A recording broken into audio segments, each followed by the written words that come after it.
حدیث پاک میں فرمایا فضلت المرأۃ علی الرجال بتسعۃ وتسعین من اللذہ ولکن اللہ تعالی القی علیہن الحیاء۔ اللہ رب العزت نے عورتوں پر حیا غالب کر دیا، اس حیا کی وجہ سے یہ شہوت ان کو بہت زیادہ بے قابو نہیں ہونے دیتی۔ تو گویا اس حدیث سے یہ بات ثابت ہو رہی ہے کہ حیا ایک ایسی نعمت ہے کہ اگر بندے کے اندر ہو تو وہ اس کی شہوت کو قابو میں رکھتی ہے۔ اس لیے حدیث پاک میں فرمایا اذا فاتک الحیا اعمل ما شئت، جب حیا تجھ سے رخصت ہو جائے تو پھر جو چاہے کرتا پھر۔ تو اللہ رب العزت سے حیا والی نعمت مانگنی چاہیے تاکہ ہمارے اندر یہ جو ایک تقاضا ہے یہ دائرہ شریعت کے اندر ہی رہے، کوئی کام ایسا کرنے پہ مجبور نہ کرے جو شریعت کے خلاف ہو۔ بہت سارے نوجوان وہ شہوت ختم کرنے سے یہ سوچتے ہیں کہ جی بندے کو رغبت ہی نہ ہو اور جی عورت دیوار کی مانند بن جائے، اس کا نام شہوت کا ختم کرنا نہیں ہے۔ اگر عورت دیوار کی مانند ہو جائے تو پھر اس کو اس پر اجر کیا ملے گا بھائی؟ اگر کوئی اندھا کہے جی میں غیر محرم سے نگاہوں کی حفاظت کرتا ہوں تو اس کو ثواب ملے گا؟ اس کو تو دیکھنے کا موقع ہی نہیں، اس کو کیا اجر ملا؟ اگر کوئی نابالغ بچہ یوں کہے جی کہ میں زنا سے پرہیز کرتا ہوں تو کہیں گے تیرے اندر تو تقاضا ہی نہیں۔ اجر تب ملتا ہے جب انسان تقاضے کو دباتا ہے، اب وہ اجر کا مستحق ہوتا ہے۔ تو شہوت ختم کرنے سے مراد کیا ہوتا ہے کہ شہوت کا بے جا تقاضا ختم ہو جائے اور جو دائرہ شریعت کے اندر ہے انسان اپنے تقاضے کو اس طرح پورا کر کے مطمئن ہو جائے، یہ شہوت کا ختم کرنا۔ اس سوچ میں نہ رہیں کہ کوئی ایسا ذکر ہوگا کہ بس اس کے بعد عورت کی طرف دیکھیں گے بھی تو دیوار کی طرف دیکھ رہے ہوں گے، ایسے کبھی نہیں ہوگا۔ اس کو دائرہ شریعت کے اندر لے آنا اس شہوت کو ختم کرنے کا دوسرا نام ہے، کیونکہ جب دائرہ شریعت کے اندر آ گئی تو اب یہ باعث عذاب ہونے کی بجائے باعث اجر بن گئی۔ چنانچہ نبی علیہ السلام نے فرمایا کہ آدمی جب اپنی بیوی کے ساتھ اکٹھا ہوتا ہے تو اس پر اس کو اجر ملتا ہے۔ صحابہ کرام بڑے حیران، اے اللہ کے نبی اس نے تو اپنی خواہش کو پورا کیا اور اس پر اجر بھی ملا؟ نبی علیہ السلام نے فرمایا ہاں، اگر وہ اس تقاضے کو غیر جگہ پورا کرتا تو کیا اس کو گناہ ہوتا؟ صحابہ نے کہا جی گناہ ہوتا۔ فرمایا اگر غیر جگہ پورا کرنے پر گناہ ہونا تھا تو جائز جگہ اس کو پورا کرنے پر پھر ثواب بھی ملنا چاہیے بندے کو۔ اللہ تعالیٰ کتنے رحیم ہے کہ بندہ اپنی ضرورت بھی پوری کرے اور اللہ رب العزت کی طرف سے اس کو اس پر اجر بھی دے دیا جائے۔ اس شہوت کا تعلق 75% انسان کی سوچ اور دماغ کے ساتھ ہے۔ یہ ذرا ایک تحقیقی بات سمجھیے۔ اکثر نوجوان سمجھتے ہیں کہ بس شہوت کا تعلق انسان کی شرمگاہ کے ساتھ ہے، نہیں۔ 75% شہوت کا تعلق انسان کے دماغ کے ساتھ، اس کی سوچ کے ساتھ۔ سائنس نے، میڈیکل سائنسز نے آج اس چیز کو ثابت کر دیا، یہ پروف چیز ہے جو میں آج آپ کے سامنے کہہ رہا ہوں۔ چنانچہ اگر کوئی بندہ ایسا ہو کہ جس کے اوپر ہر وقت شیطانی، شہوانی، نفسانی خیال غالب رہیں، اس کی طبیعت کے اندر ہر وقت ایک ہیجان ہو، فرسٹریشن ہو، تو ڈاکٹر لوگ اس کے دماغ کا علاج کرتے ہیں۔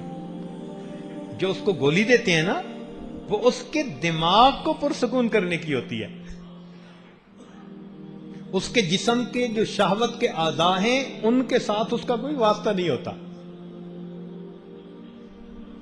اس کا تعلق دماغ کے ساتھ.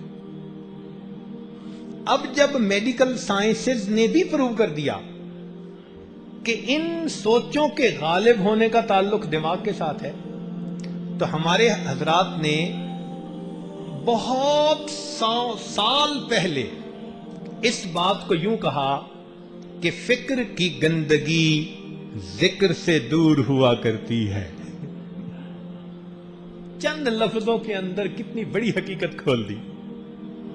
فکر کی گندگی، انہوں نے کہا یہ جو ہر وقت شیطانی سوچیں ہیں نا، یہ فکر گندی ہے.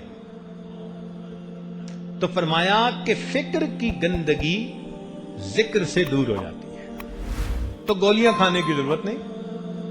اگر انسان صاحب ذکر لوگوں کے پاس بیٹھ کر ذکر سیکھے اور اسے کرے بھی صحیح. آج اول تو سیکھتے نہیں، اور اگر سیکھ لیتے ہیں تو پھر کرتے نہیں. کتنی دیر مراقبہ کیا؟ حضرت بس 5 منٹ کرتا ہوں. یہ 5 منٹ ہی مراقبے سے کچھ نہیں ہوتا.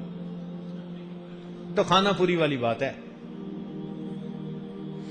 دنیا میں ہر چیز کا ایک معیار، جب تک معیار پر چیز نہ پہنچے اثرات نہیں دکھاتی.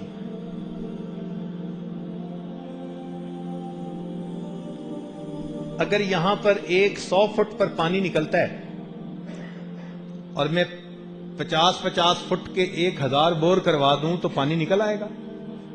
میں کہوں جی 1000 بور کروائے ہیں میں نے، پانی نکل ہی نہیں رہا، تو لوگ مجھے سمجھائیں گے کہ جناب کچھ عقل کے ناخن لیں، 1 بور 100 فٹ کا کروا لیں، اسی میں سے پانی نکل آئے گا. معیار ہے ہر چیز کا. اسی طرح ذکر کے اثرات ہونے کا ایک معیار ہے. جب تک اس معیار کو پورا نہیں کریں گے وہ اثرات مرتب نہیں ہوں گے. اس کی یوں مثال سمجھ لیں، انسان کو بخار ہوتا ہے، اینٹی بائیوٹک کھاتا ہے.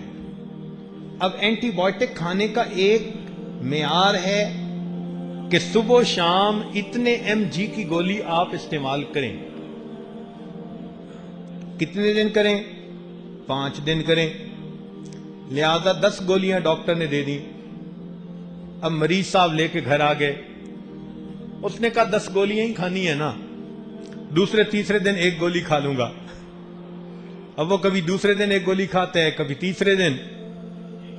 1 مہینہ میں 10 گولیاں ختم بھی کر لیتا ہے، بخار بھی نہیں اترتا.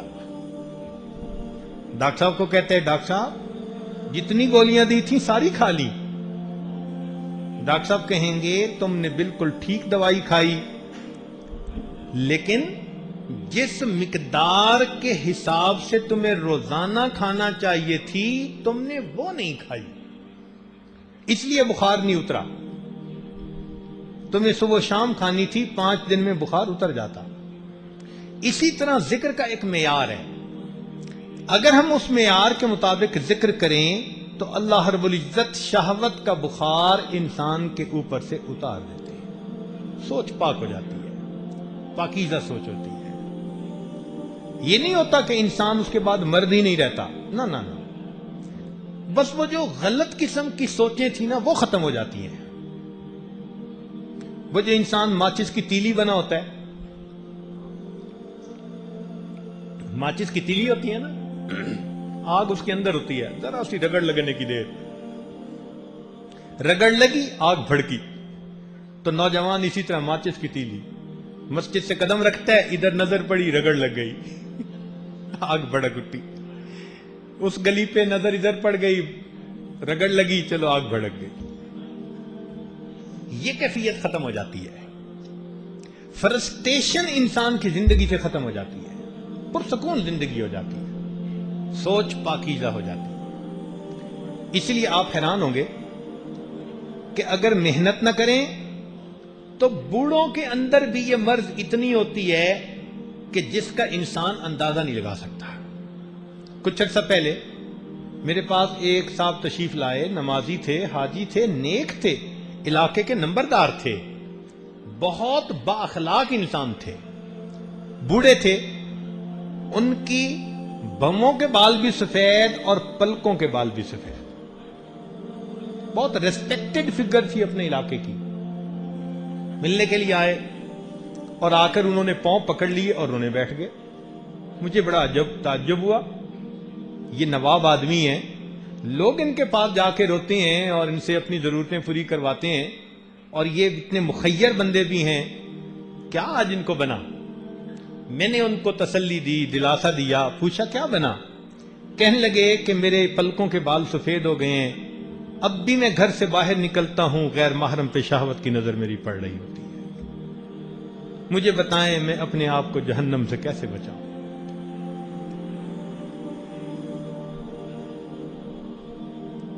اور یہ بھی ساتھ کہتے ہیں کہ میں اب 80 کے قریب ہو گیا، میرے جسم میں فیل کرنے کی طاقت نہیں ہے، یہ نہیں ہے کہ کوئی میرے اندر کوئی اشتہا ایسی ہے کہ بس وہ مجھے ستا رہی ہے، نہیں، کہنے لگے وہ طاقت بھی نہیں ہے جسم میں، ہوس ہے بس۔ تو معلوم ہوا کہ اگر انسان محنت نہ کرے تو 80 سال میں بھی شہوت کی یہ حالت ہوتی ہے، اور اگر محنت کرے تو عین جوانی کے اندر بھی اس کی سوچ پاکیزہ ہو جاتی ہے۔